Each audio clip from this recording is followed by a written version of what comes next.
Hello and welcome to my channel. I'm Angela Brennan and today I'm bringing you Spellbinders BetterPress of the month, September 2024, Windy Fall Leaves. But I'm not going to use it to do letter pressing. Instead, I'm going to use those BetterPress plates to do hot foiling. I mark the front of my base card, which is an A6 card with measures 14.8 centimeters by 10.5 centimeters. So I can place those windy fall leaves BetterPress plates around the perimeter of the A6 card. That's how I'm going to place the leaf plates. I'm going to connect them all with some best ever craft tape. What I'm trying to do is trying to create a plate for the front of the card. So I should have used a longer piece of tape, but I'm just using up all the short pieces of tape that I have around my craft space to connect the leaves before I place the foil. And the foil is the foil of the month. This came with the Glimmer of the month. It's a hot foil Speckled Aura. I'm going to place that underneath the plates. So the shiny side of the hot foil faces the pretty side of the plates, and the dull side of the hot foil will face the paper. And I'm using the Hammermill paper, which is a good weight, smooth paper. So whenever I do hot foiling on white card, I always use the Hammermill card because it's got a nice smooth surface to be able to take on the hot foiling beautifully. I get very good results when I use the Hammermill paper, which is why I continue to do so. If you use a colored paper, make sure it's smooth and it's got a good weight of at least 100 pounds.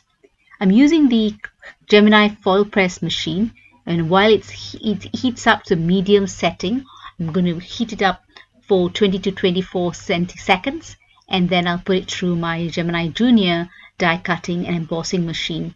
Now I'm not going to get perfect results the first time, so the idea of putting it this way and putting lots of tape is so if it doesn't fall very well the first time, as you can see there, I'm going to be putting it through again through the machine, and usually by the second or sometimes even the third time I'll get good results. So it's important to secure the plate against the hot foil well, so you can always put it back again through the machine. I don't know why it blurs up a bit here, but you can see the lovely shiny results here. I'm adding an additional layer of hot foil, a darker color on top of the already foiled areas, which is with the Speckled Aura hot foil. So you can hot foil on top of another hot foil just to give it a bit of a layer of leaves around the perimeter of the card. So I do continue this. I use espresso hot foil, coffee bean hot foil, and the tangerine hot foil. The tangerine hot foil does come out the best, and it usually foils very well the first time around. I'm not sure why. The hot foils all are slightly different. So the best results I usually get is polished brass hot foil. Perfect results the first time around, but the other hot foils sometimes is a bit of a trial and error. So it's good to put a little bit of a note inside the tube of your hot foil on the timing that works for each of the hot foil colors. It could be the pigmentation, but I love how these layered hot foil images turned out. I'm now going on to do a different color variation as well of the scattered leaves or the falling leaves BetterPress plates, and I'm putting it across the entire card, but I'm not doing any overlapping here, just using some what I think are autumnal colors in hot foil and placing it around the same Hammermill card. I like to use the Hammermill card because it's smooth and it really gives a good result most of the time. So you just need to be a little bit patient when you do hot foiling, because you know you can get great results and get some really elegant cards. You just need to know your setting, your hot foils, and use the right card. These are the three key ingredients to good hot foiling. Right cards, which is a smooth card with a good weight of at least 100 pounds, the right hot foil, and then you use your right setting in the hot foil machine that you use. Here's the second card where I scattered them hot foiling of the leaves with different hot foil colors. For the final card, I'm going to use all of the colors of the hot foiling the same color. So I just taped the leaves randomly onto the card front, and I've just put one color across the entire piece. I think it's either espresso or coffee bean, and then the results are amazing. I like that really stark color against the white background. I'm using an additional layer of A6 set from Waffle Flower because this cuts the right size for the A6 card that I use. Most of the card sets I see, these are all for A2 cards, but I do use lots of A6 cards because that's quite a common card size in the UK. So I'm cutting a slightly smaller ace from that same set, a slightly smaller rectangle, so I can layer it onto the card front.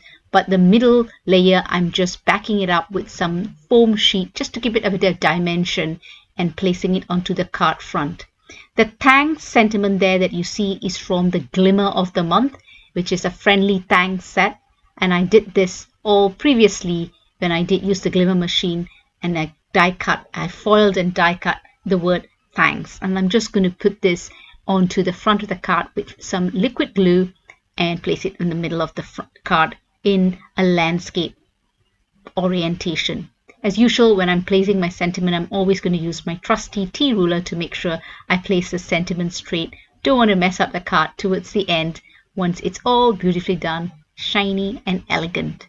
I really like how this card turned out. I hope you do too. Let me know what you think in the comments below. Now I'm going to do some wax seal. The wax seal of the month is Falling Leaves, and I've got the wax seal beads that came along with autumnal colors. I'm just warming up my wax seal beads first, and I'm using non-stick wax seal spoons. It's great because you don't have to keep wiping it. Once the wax seal dries or hardens, you can just take it out as a one piece and you can continue doing your melting further wax seals. This wax seal has got leaves scattered on the wax seal, so when you do press it onto it, because it goes right to the edge with no frame, so the edges around the oval is not smooth. You do get an uneven edge, as you can see here. Now you could two ways. You can either leave it as is because it's unique to the wax seal approach or method, or you can cut it off and put it onto another layer, as I'll show you later on. These colors here, the red, blue and green, I made a mistake of mixing them up a bit, so the color has come quite grayish, but I'll show you in a second how I put the same colors, red, blue and green, but I don't mix it up. I leave it to have that marbling effect, and I have another go at doing the wax seal with these colors as well. I do put more beads that I need, but I always prefer to have extra. Now I'm coloring the raised image with the leaves, scattered leaves on this gold wax seal with a marker, a Sharpie marker, because I find the Sharpie marker, you can be quite versatile on this. I've got more Sharpie markers than wax seal markers, so I'm just going to use that. I do a double layer to get a slightly darker brown, and I think the brown against the gold wax seal goes really well. I really hope you enjoyed the video. If you do, please give it a thumbs up and consider subscribing. And when you do subscribe, remember to press that notification bell so you're alerted when a new video is uploaded. I've got quite a few Spellbinders Clubkits video from September 2024, or in fact for most of the months, and I'll put them all into a playlist so it's easy for you to access the videos when you want to see the Clubkit for that particular month. Here now I've got the wax seal. If you can see, I have not mixed it up, so the colors are quite marbly and distinctive, so you can make them out, and I think this looks really, really pretty if I say so myself. So I can see all the blues, greens and red separately. Here are all the wax seals I've done. I don't use them all on cards. I use just a couple, but I wanted to show you the different views. And here you can see me remove the wax, dried wax from the non-stick spoon and see how easy it is. I wasn't keen on the frame for this particular wax seal, so I'm just using my scissors and cutting it off. Now what I'm going to do is I'm going to place it back into the wax seal stamp. I'm going to pour some copper wax seal onto the mat, and I'm going to put it onto it again. You've got to be careful to make sure it's well embedded into the wax seal stamp image so it doesn't fall onto the melted wax seal. So now you can see a more smooth circle around the frame of the oval. I think this looks nice. I really like how this turned out. So that's something I might do when I get quite an uneven frame. I'm using an orange Sharpie here. I'm going with the whole autumnal colors because the foil I used was the tangerine foil, can match the orange here. But the orange here is quite dull, as I wanted it, because I didn't want it to stand out too much against a darker wax seal. It just gives a hint of an orange.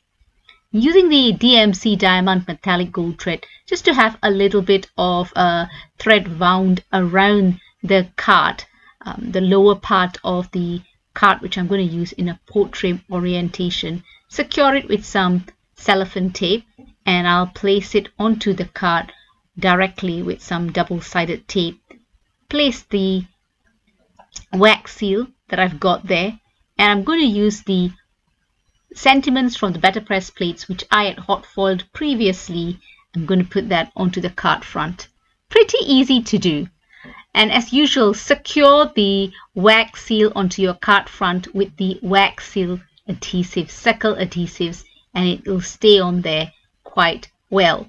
So sometimes it's a little bit tricky to take this out. You just need to use a little bit of a tool to make sure you just get the circle adhesive to put onto your wax seal. And then you just attach it to the card front, and you've got a beautiful, elegant card. I really like how these hot foiled cards with BetterPress plates turned out. I would like to hear what you think of them. Do let me know in the comments below. Good, bad, doesn't matter. I always like to get some feedback. In most of the Spellbinders BetterPress plate packages, they do indicate on the packaging on the top left corner that it can be used for hot foiling as well. So I do like this whole 2-for-1 package, if you like. You can use it for BetterPress or letterpressing as well as hot foiling, and the images are really beautiful. Whenever I get BetterPress plates, I always try hot foiling with it as well. Sometimes it turns out well, sometimes not so great, but generally I've had good results with it. This many thanks sentiment is from the small die of the month from September 2024. And that's the thing about Spellbinders Clubkits. They're so interchangeable. They do it by theme, so you can use many of the Clubkits in many of the cards. So I've got BetterPress plate here, wax seal, and small die of the month all in one card. So you can see how you can use these Clubkits together. I do like how these cards turned out. I've got some additional wax seals to use in other cards for later on, but I really hope you've enjoyed the video. You've got some inspiration, so when you get your Clubkits, you can start making some beautiful cards, and I hope this has inspired you. All the products I've used are listed in the description below, so do check it out, and remember to check out my playlist when it comes out. Happy crafting, and I'll catch you at my next video. Do take care.